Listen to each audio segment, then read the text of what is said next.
오늘 말씀을 통해서 두려움을 이기는 믿음에 대해서 보게 됩니다. 어제 우리 살펴본 것처럼 예수님께서 갈릴리 바다를 건너가셨는데 그곳에는 한 사람, 귀신에 매여서 더러운 귀신에 매여서 꼼짝 못하고 그의 종이 되어 있는 한 사람을 보시고 그를 고치시기 위함이었음을 봤죠. 거라사 광인 이 사람을 만나서 그를 온전하게 하셨습니다. 그리고 나서 이제 볼일 다 보셨으니까 다시 건너왔습니다. 배를 타고 그 갈릴리 바다를 건너가신 이유가 단 한 사람을 고치시기 위함이었음을 볼 수가 있죠. 다 고치시니까 이제 다시 건너왔는데 이렇게 21절의 말씀을 보시면 예수님이 배를 타시고 다시 맞은편으로 오게 되자 무리들이 그에게 몰려들었습니다. 또 예수님은 바닷가에서 무리들을 위해서 하나님의 말씀을 전하셨겠죠.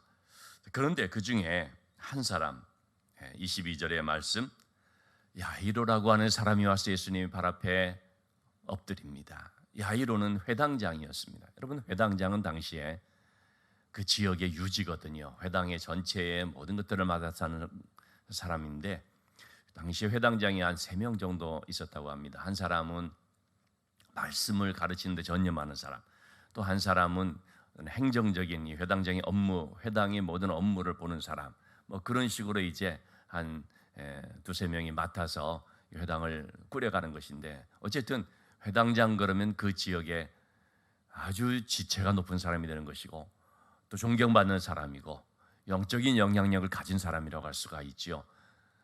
대부분의 회당장들이 당시에 바리새인, 서기관들, 종교 지도자들처럼 예수님에 대해서 우호적이지를 않았죠. 그런데 이 야이로라고 하는 사람은 너무나 뜻밖의 예수님에게 나와서 발 앞에 엎드리더라는 거죠. 왜 그렇습니까? 그에게는 그럴 만한 사정이 있었기 때문이었습니다. 그러니까 예수님의 발 앞에 엎드려서 간곡히 구하지 않을 수밖에 없는 그런 문제를 가지고 있었던 것인데, 23절의 말씀이 나오는 것처럼 그가 딸이 있는데 이 딸이 한 12살쯤 되었다고 했습니다. 외동딸입니다. 이 딸이 죽게 되었습니다. 딸의 문제 앞에서 야이로는 회당장이라고 하는 어떤 그런 신분 이런 거는 그냥 전혀 생각지도 않고 오로지 아버지의 마음으로 나온 것입니다. 아버지의 그 애타는 마음, 어떻게든지 이 딸을 살리고자 하는 마음. 아버지가 딸을 위해서라면 정말 내가 못할 것이 없다, 뭐든지 할 수 있다, 어떤 그런 마음을 가지고 나왔다고 하겠습니다. 예수님 앞에 나왔는데 그것도 발 앞에 엎드려서 간곡하게 구하면서 내 어린 딸이 죽게 되었으니 와서 그 위에 손을 얹으사 구원을 받아 살게 하소서 얘기를 합니다.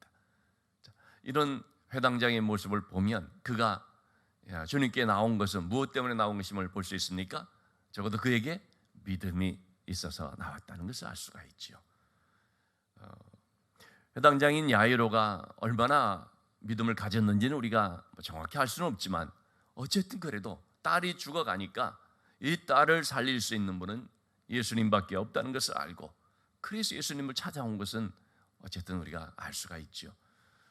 그로 하여금 예수님께로 나올 수 있도록 했던 것은 바로 믿음인 것을 알 수 있습니다. 자, 그러자 예수님께서도 그런 회당장의 모습을 보시고 함께 가게 됩니다. 근데 예수님이 가실 때에 우리 24절 말씀이 나오는 것처럼요, 큰 무리가 따라가서 애워싸 밀더라 이렇게 말하고 있습니다. 여러분, 이 말씀은 바로 뒤에 전개될 어떤 한 사건을 이제 염두에 두고 설명해 주는 말씀이죠. 큰 무리가 따라가며 애워싸며 밀더라. 그러니까 지금 예수님에게 얼마나 많은 사람들이 가까이에 밀착된 가운데 같이 가면서 예수님의 몸에 손도 대기도 하고 뭐 좀 밀기도 하고 무슨 예수님을 어떻게 좀 해보려 그런 것이 아니죠. 워낙 큰 무리들이 따라가니까 또 우리가 얼마나 그 화제가 되겠습니까? 야, 다른 사람도 아니고 회당장이 직접 와가지고 예수님에게 이렇게 절하면서 간곡히 부탁을 하고, 그래서 예수님이 이 딸을 이제 살리기 위해서 간다더라 하는 이 소문을 듣게 되면 얼마나 많은 사람 호기심으로라도 야 어떻게 하느냐 한번 보자 뭐 그러면서 막 몰려오지 않을까요? 어쨌든 이렇게 많은 인파에 에워싸인 상태로 직접 이렇게 몸이 닿는 가운데 가고 있는 것이죠. 나중에 보면은 우리가 누가복음 같은 데서도 베드로가 그렇게 말하고 있지 않습니까? 아니 예수님 이렇게 많은 사람들이 예수님의 몸을 뭐 만지면서 밀치면서 에워싸면서 그렇게 가고 있는데 아니 누가 내 옷에 손을 댔느냐고 말하고 있습니까? 다 옷에 지금 손 대고 있는데 그럴 정도로 지금 예수님이 이렇게 많은 사람들에게 휩싸여서 가고 있는 상황이라는 거죠. 그런데 여기에 한 여인이 등장하게 되죠. 회당장 야이로의 집으로 향하는 그 도정 가운데 전혀 생각하지 못했던 돌발 상황 혹은 돌발 변수가 발생하게 됐습니다. 그것은 바로 12해를 혈루증으로 앓았던 한 여인 때문이죠. 12해를 혈루증으로 앓았다는 것은 얼마나 그가 고생 가운데 있었느냐 하는 것을 말해주죠. 혈루증이라는 것은 이 피가 누출되는 병이 아닙니까? 그것은 당시에 나병처럼 많은 사람들에게 거리낌이 되는 병이었습니다. 그러니까 누출병을 가지고 있는 이 사람은 사람들하고 접촉하면 안 됩니다. 다른 사람하고 접촉해서도 안 되고 어떤 사람도 그에게 손을 대서도 안 되고 이렇게 굉장히 주의를 기울여야 되는 것이고 때문에 사람들에게 나타나서도 안 되는 것이죠. 어쨌든 이러한 참 사람들이 볼 때에 무슨 저주를 받아서 저렇게 됐나 싶을 정도로 굉장히 마음에 그 고통을 주는 병이기 때문에 여인은 어떻게든지 이 병을 고치려고 백방으로 노력을 했을 것입니다. 그래서 25절의 말씀 보니까 그는 많은 의원들에게 괴로움을 당하고 또 가진 것도 다 허비하였을 때 아무 효험이 없고 도리어 더 중하여졌더라. 이 말씀을 보면 여인이 얼마나 노력했는지를 알 수가 있죠. 많은 의사에게 보였다는 것입니다. 그런데 가진 것을 다 쓰면서까지 했지만은 결국 어떤 결과가 나왔습니까? 세 가지를 말하고 있죠. 많은 괴로움을 받았고 효험이 없었고 도리어 더 중하여졌더라. 그렇게 애쓰고 수고했는데 아니 그 결과는 효험이 없을 뿐만 아니라 오히려 괴로움이 더 많아졌고 더 병이 깊어져 버리는 이런 상태가 되어버렸습니다. 그러니 여인은 이제는 어떻게 인간적으로 해볼 수 있는 방법이 없습니다. 더 이상 손 쓸 수 있는 것이 없습니다. 그러자 아마도 그의 마음에 깊은 낙심이 오지 않았을까요? 어떤 큰 상실이 오지 않았을까요? 안 되는구나 하는 절망과 좌절에 빠졌을 수도 있을 것입니다. 그런데 그는 절망과 좌절에 그냥 머물러 주저앉아 있었던 것이 아닙니다. 그가 한 소문을 듣게 됐습니다. 27절의 말씀에 소문을 들었습니다.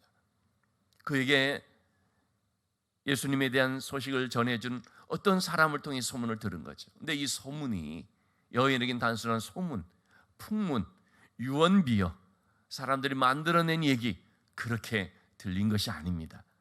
여인은 이 자기에게 들려진 소식을 믿음으로 들었습니다.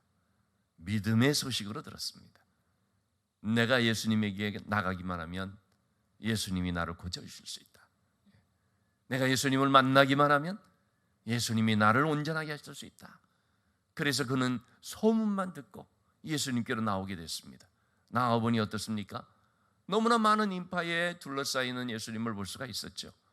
그러자 그는 내가 직접 나서기도 그러니까 뒤로 가서 살며시 옷에 손만 대어도 구원을 받으리라 생각함이라라.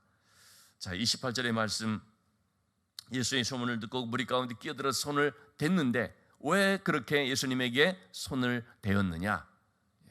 바로 내가 그의 옷에만 손을 대어도 구원을 받으리라 생각함이라라. 그럼 여기서 생각했다라는 건 뭡니까? 믿음의 생각을 말합니다. 여러분, 이 믿음이라고 하는 것은요, 믿음의 생각을 갖게 합니다.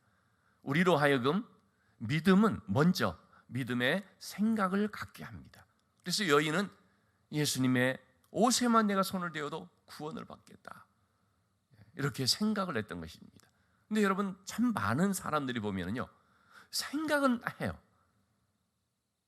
믿음의 소식을 듣고 그래서 그렇게 될 수 있겠구나 하는 믿음의 생각은 하는데, 그런데 이 생각에 멈춰버리는 경우들이 얼마나 많은지 모릅니다.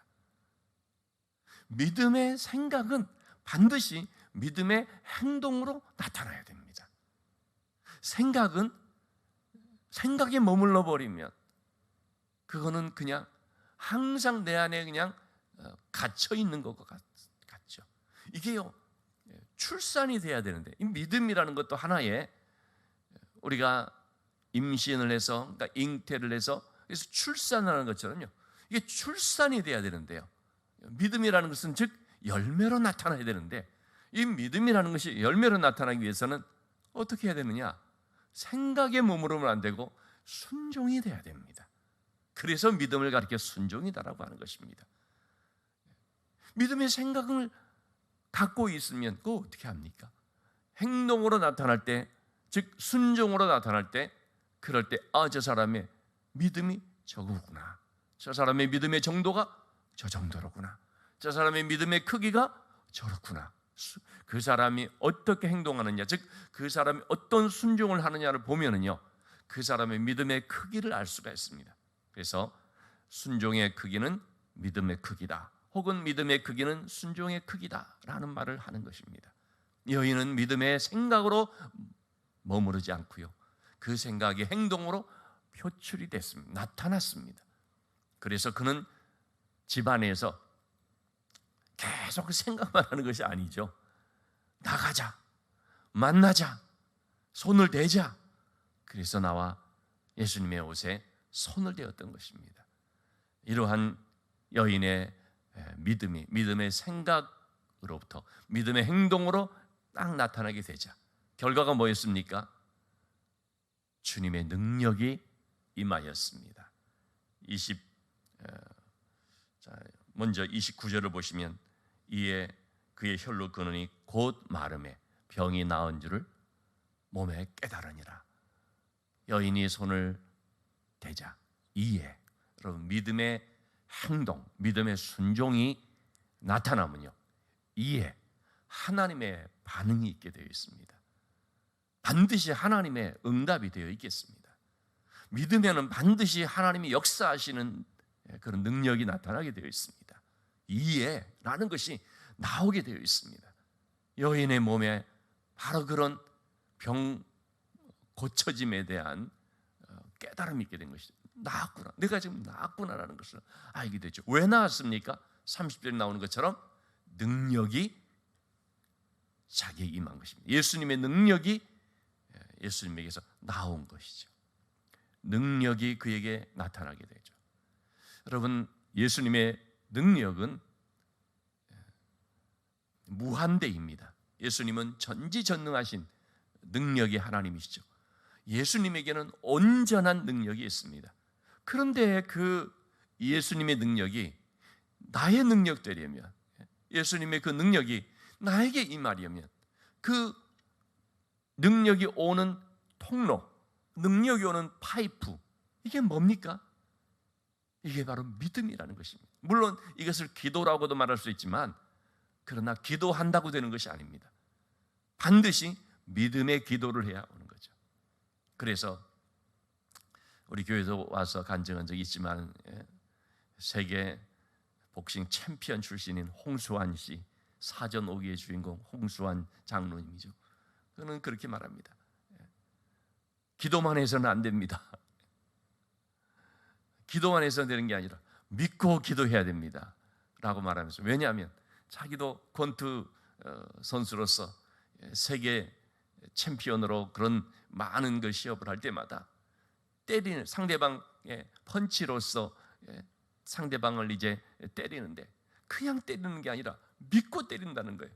내가 치면 쓰러진다. 그게 굉장히 중요하다는 거예요.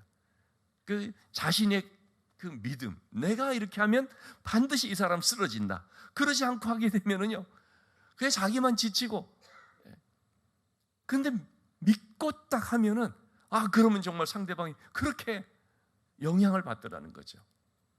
여러분, 우리에게는요, 그냥 기도만 하고, 그냥 봉사만 하고, 그냥 성경만 읽고, 그래서 안 되는 것입니다. 믿음으로 해야 되죠.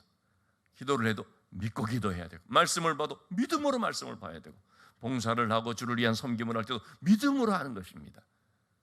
하나님께서 그 놀라운 능력을 우리에게 행사하실 때 반드시 그 통로가 되는 것은 믿음이라는 걸 알아야 되죠. 그러니까 데살로니가전서 1장에서 바울은 그런 표현을 쓰고 있거든요. 이 데살로니가 성도들에게 너희들의 소문에 대한 믿음의 소문이죠. 그래서 참 잘 듣고 있는데 바로 너희들에게는 믿음의 역사, 사랑의 수고, 소망의 인내가 있다는 걸 들었다. 여러분, 믿음은 반드시 역사, 즉 능력이라는 거죠. 믿음에는 그런 일, 하나님의 능력이 역사하는 것이죠. 사랑이라는 건 수고라는 것이고 소망이라는 것은 인내다라고 말하는데, 어쨌든 믿음은 하나님의 능력이 역사하는 힘이 있는 거죠. 그래서 하나님의 능력을 우리가 힘입으려면 믿음이라는 것입니다. 여인은 믿음으로 말미암아 응답을 받았고, 주님의 능력이 그 믿음이라는 파이프를 통해서 다가왔습니다. 우리의 삶에는 바로 이러한 믿음의 파이프가 막혀 있으면 안 됩니다. 그리고 이 믿음의 파이프가 가느다란 관이 되는 것이 아니라 널찍한 관이 되어야 됩니다. 그래서 어떤 사람은 믿음이 크고 어떤 사람은 믿음이 작고, 어떤 사람은 믿음이 연약하고 어떤 사람은 믿음이 강하고, 그게 다 뭡니까? 이 믿음이라는 이 파이프 통로가 어떠냐에 따른 거죠. 그러한 믿음을 통해서 우리가 하나님의 은혜를 받는데 그냥 좁쌀만하게 받는 것이 아니라 큼지막하게 받는 역사도 나타나는 거죠. 여인이 믿음으로 나갔을 때 예수님은 능력으로 역사해 주셨습니다. 근데 예수님께서 묻죠. 누가 내 옷에 손을 댔느냐? 여인이 감출 수가 없어서 두려워 떠는 마음으로 나왔죠. 33절의 말씀에 여자가 자기에게 이루어진 일을 보고 알고 두려워하여 떨면서 주 앞에 엎드립니다. 예수님께서 왜 여인을 찾았습니까? 사람들에게 알게 하려고. 특별히 누구에게요? 야이로에게.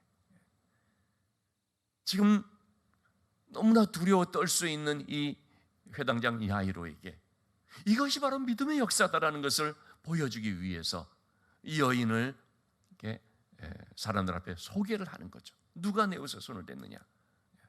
그래서 여인이 자기의 믿음을, 자기의 역사를 간증하게 되는 거 아닙니까?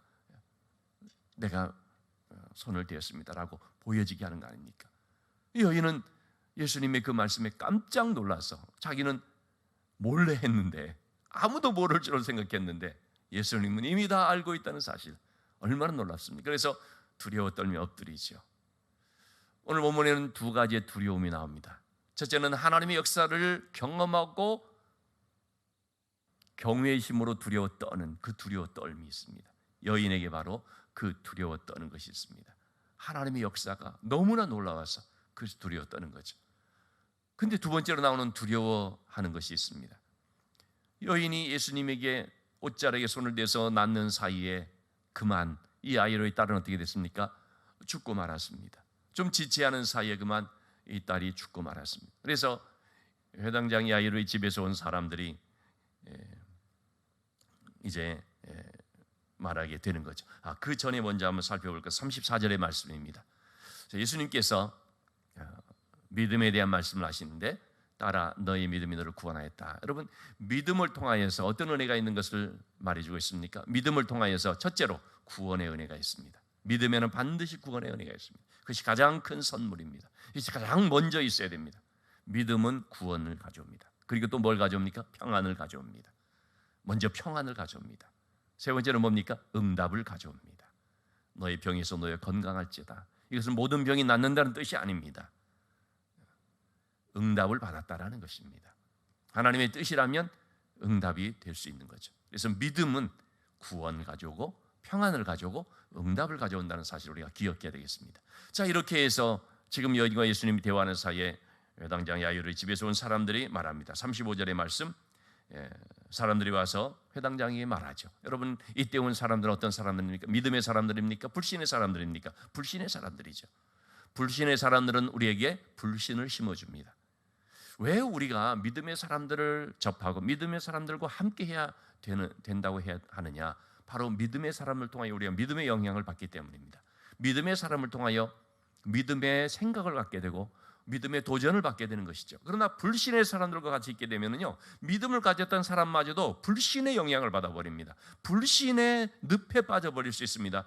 불신의 사람들과 접하게 되면 불신의 생각이 나를 차지하게 되고 불신의 행동이 나오게 됩니다. 믿음도 생각을 가져오고 행동을 가져오고 불신앙도 생각을 가져오고 행동을 가져옵니다. 그렇기 때문에 참 이 불신앙의 사람들이 전하는 소식에 대해서 우리가 민감하게 반응할 것이 아니라 거기에 대해서는 우리가 영적으로 딱 막아야 되는 것이죠. 어쨌든 이들이 와서 당신의 딸이 죽었습니다. 어찌하여 선생을 더 괴롭게 하나이까? 이 말이 뭡니까? 너무나 불신의 그런 모습을 나타내 주는 말이죠. 이제 필요 없다라는 거죠. 죽었는데 뭐 이분 와봐야 아무 소용이 없어, 그 말인 거거든요. 그러자 주님이 하신 말씀이 뭡니까? 36절의 말씀에 그 말을 곁에서 들으시고 두려워하지 말고 믿기만 하라. 두려워하지 말라. 여인의 두려움과 야이로에 갖는 두려움이 다른 것입니다. 이 야이로에 갖는 두려움은 뭡니까? 죽음 앞에 갖는 두려움인 거죠. 주님이 그래서 말씀하시는 것이 믿기만 하라. 두려움을 이기는 것은 믿음이다라는 것입니다. 그래서 오늘 말씀은 바로 이 믿음에 대한 말씀이 되는 것인데, 이 믿음의 역사를 하나님께서 나타내 보여주는 것입니다. 예수님께서 회당장 야이로의 집으로 가셔서 울고 떠들고 하는 그런 사람 다 내어쫓고, 그리고 제자들 중에서도 믿음의 사람 야고보와 베드로와 야고보와 요한 세 사람만 데리고 방에 들어가셔서 어떻게 하셨습니까?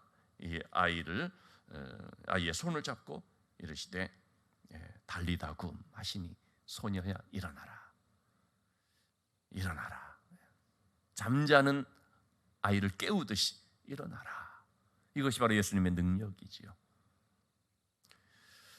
이러한 예수님의 능력 역사를 보게 될 때 42절 말씀입니다. 사람들이 크게 놀라고 놀라거늘.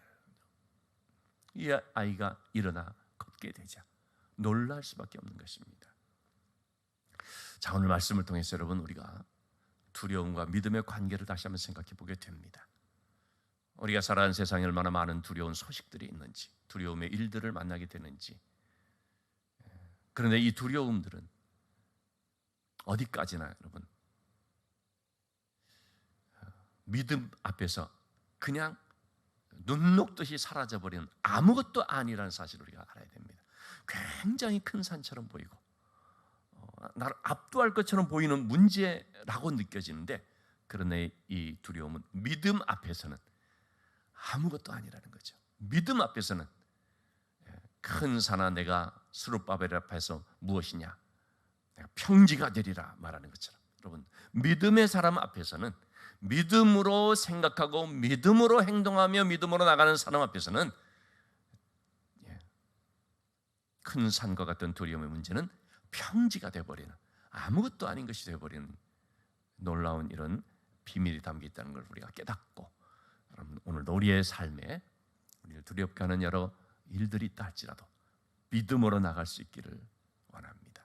우리 하나님께서 모든 것을 주관하신다. 하나님을 향한 신뢰, 하나님의 능력이 역사하시면 평지처럼 되어버리고 한 방울의 물처럼 사라져버린다라는 이러한 믿음, 하나님이 나를 얼마나 사랑하시는가, 이러한 믿음을 우리가 가지고 믿음으로 구원을 받은 우리들, 믿음으로 평안을 누리고 믿음으로 응답받는 역사가 있게 되기를, 그래서 사람들이 놀라고 놀라는 그런 참 우리를 통한 간증의 역사가 나타나기를 주님의 이름으로 축원합니다.